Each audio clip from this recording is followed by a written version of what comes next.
1-1 is how it finished. Interesting stuff from Ralphina after the game. This is what the Brazilian attacker had to say about the performance from his side. I think the boos were mostly due to the score. In my opinion, we played like hell. Is that good? Well, yeah. Honestly, I'm very proud of everyone who played. I think we did everything possible to come away with the win. Unfortunately, in football, things happen. But we played well. And we should leave with our heads held high because what we did here today, it'd be difficult for anyone to beat us. Gustavo Hoffman joins us.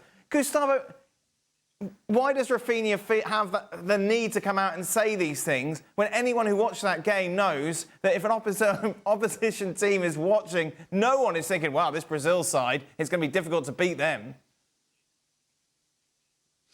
Well, hello, guys. Yes, in Brazil, actually, no one agrees with Ralphina. Everybody who watched the match knows what happens, knows that Brazil isn't playing well. I think that Ralphina tried to defend the team, tried to defend the manager, tried to defend the ideas. The year of Brazil, 2024, was a better year than in the last year, 2023, because 2023 was the worst year in the history of the Brazilian national team. And of course, that Brazil, over the last two matches, had against Venezuela had some problems, against Uruguay also had some problems in the last other two matches. I think that Brazil had better performance, but the point here is that this team isn't improving enough to be a contender in the World Cup, and that's the expectation from the fans in Brazil. Everybody in Brazil expects to see the Brazilian national team as one of the best teams in the world, and nowadays no one sees the team like this.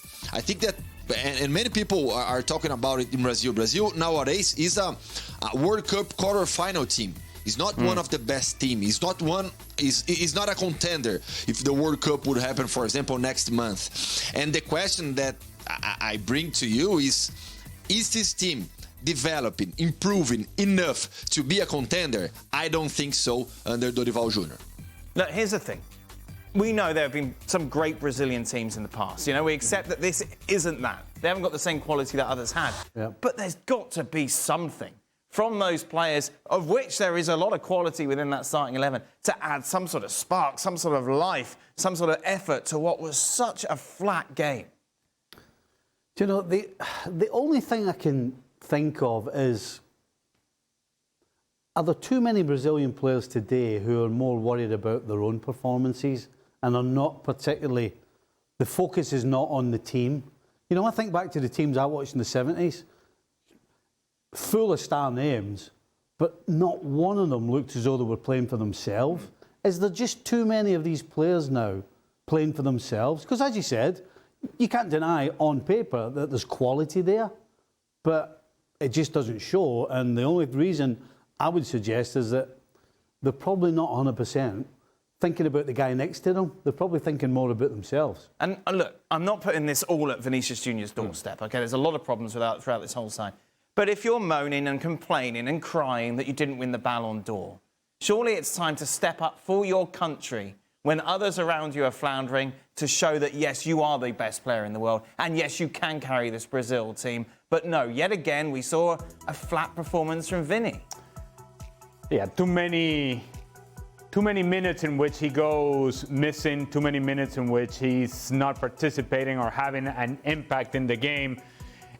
Too very little sort of kind of few moments in which he did something and the crowd kind of goes, oh, and then that's about it. And it's just specific moments. It's not really, when you think about Vini and his performances with Brazil, those are outliers, those moments, outliers. Because on the whole, when you think of his performances, it's flat, it's disappointing, it's underwhelming, and it's reflective of everything that Brazil has become as of late. A team that you're expecting a whole lot more, and yet there isn't a lot of anything substantial or objective that you can hang on to and say, yeah, to Gustavo's point, this is improvement. This is a step forward. We're not seeing that.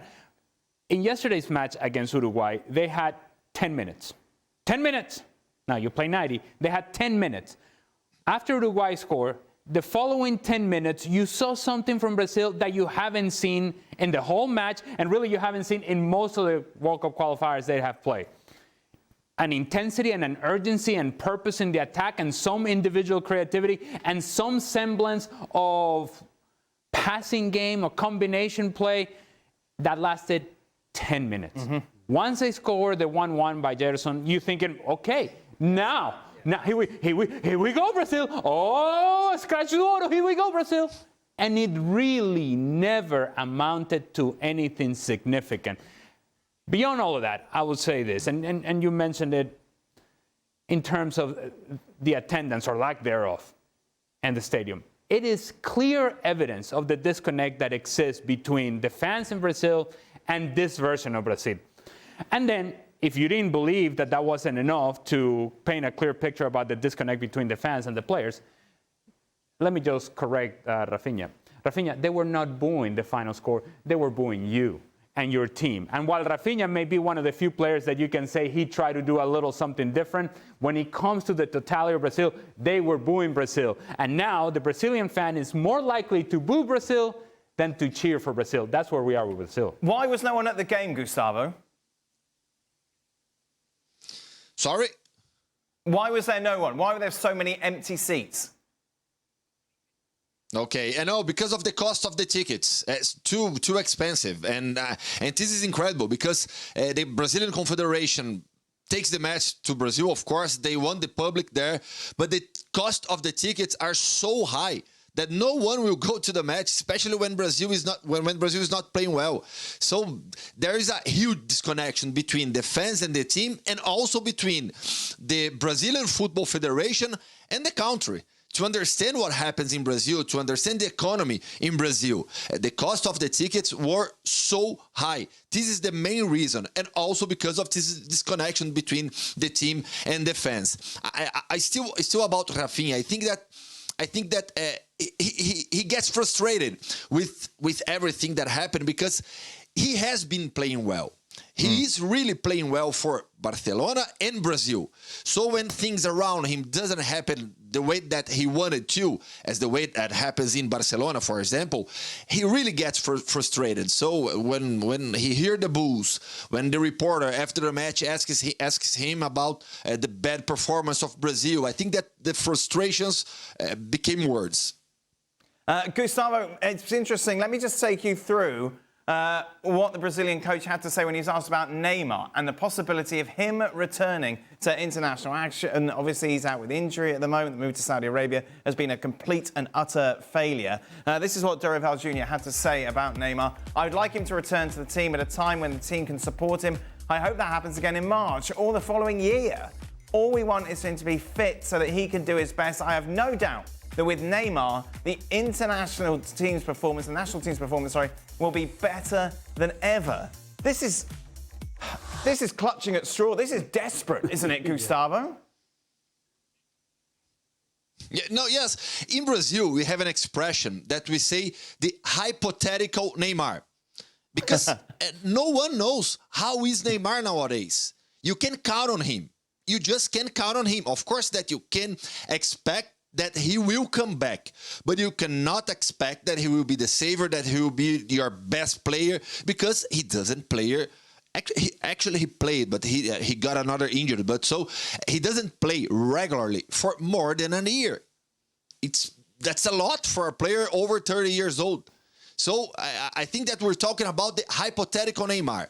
When he returns, and if he returns, for example, to play in Brazil for Santos, many people are talking about it in Brazil.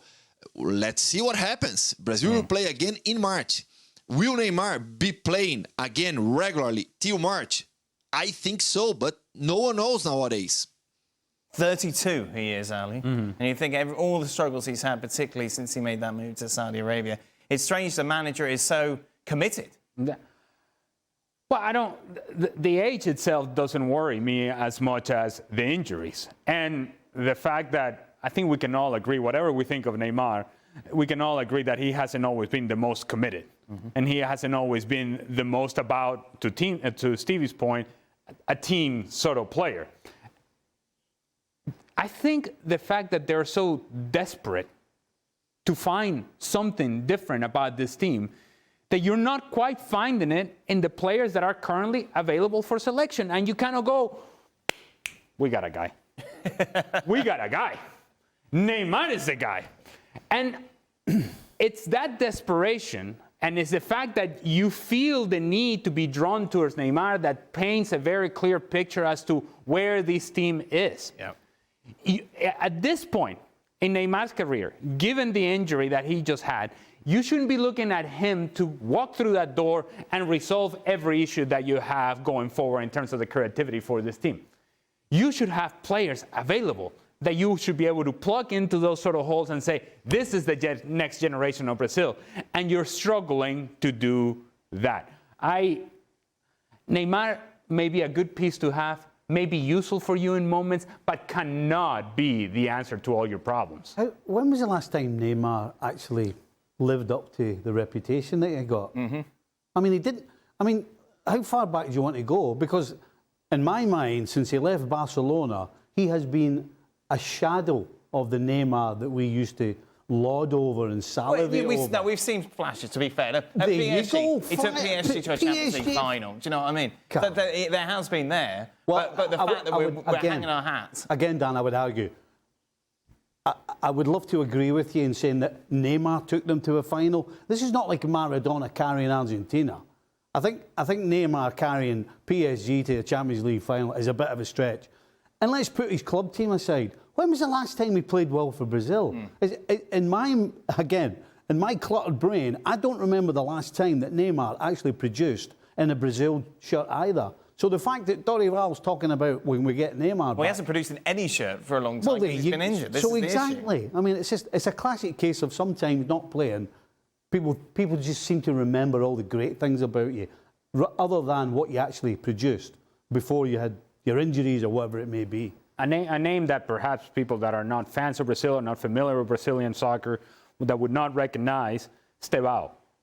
Who is that? Was a 17-year-old kid that came off the bench last night to be in a moment in which you need something creative, in which you need somebody to make a difference. That's who Brazil are leaning on. And hoping that the 17-year-old kid comes in and becomes a difference maker. It paints a picture of desperation. It paints a picture of a team that is searching, of a manager that is searching, and he doesn't quite have the pieces. And beyond not having the pieces, because, again, that desperation is clear, those guys that you think are going to be the answer, i.e. Vini Jr., they're not performing. And so you add those things, and it doesn't add up well for Brazil and their performances in the future. And one last thing on this side, Gustavo. It's been a good couple of games for Uruguay. Obviously, the win against Colombia. They've taken a draw, obviously, all day against Brazil. Considering everything that happened in Copa America, they've recovered well from that. For sure. I think that the storm has passed. The problems between the manager and the team, everything that happened over the last weeks, I think that this storm has passed. An incredible win against Colombia, a draw against Brazil, having some good moments defending. For example, Doral Jr. thought that Uruguay would have individual defense against them. And Dorival and the Brazilian team got surprised because Uruguay used zonal defense. So I think that the storm really passed for Uruguay, and now they're on their way to the World Cup, and they are improving. We see the improvement at Uruguay, the improvement that we don't see in Brazil.